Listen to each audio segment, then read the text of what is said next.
entertainment world. Mike from 105.1 The Buzz joining us live. Good morning.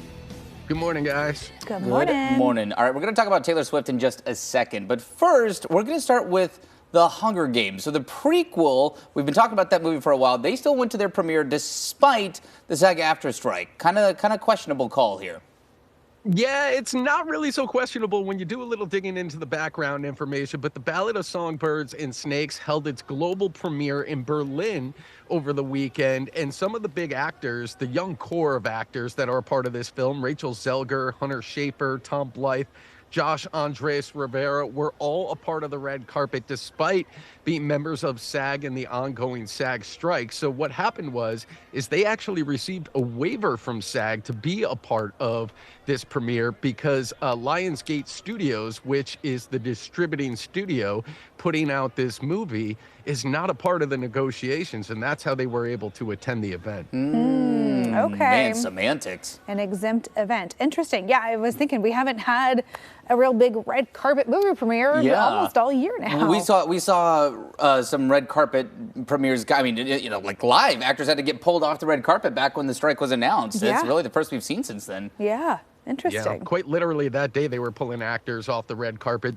Peter Dinklage and Viola Davis were not a part of the premiere, and they're two of the bigger names that are going to be a part of this movie, but it is getting released November 17th here in the U.S. Okay. All right. Keep an eye on it. Going to be a big one this holiday season. Yeah. So Taylor Swift, 1989, that was her latest re-release, and it becomes the biggest debut sales of her career. I mean, she's breaking her own broken records at this point. Climbing.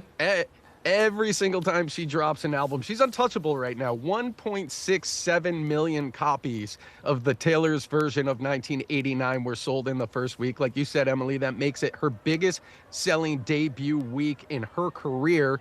It is topping her Midnight's release from last year, which sold 1.5 million copies in the first week. But it's just enough for her to crack the top 10 for first week sales list, but it's not enough for her to crack the top 5.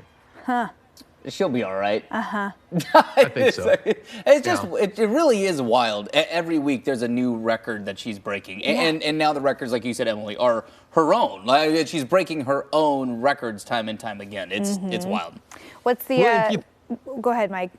I was just going to say, record sales for albums have just not been what they were back in the early 2000s, and that's where a majority of the top 10 first week sales figures come from, with the exception of Adele, who has the biggest one of all time.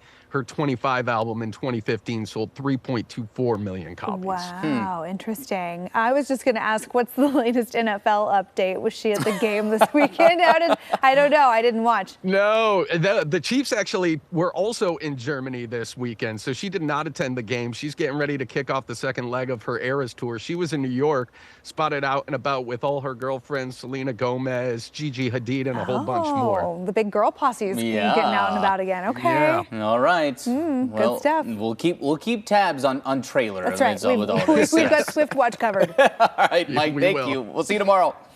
Take care, guys. And you can listen to Liz and Mike every weekday morning on 105.1 The Buzz.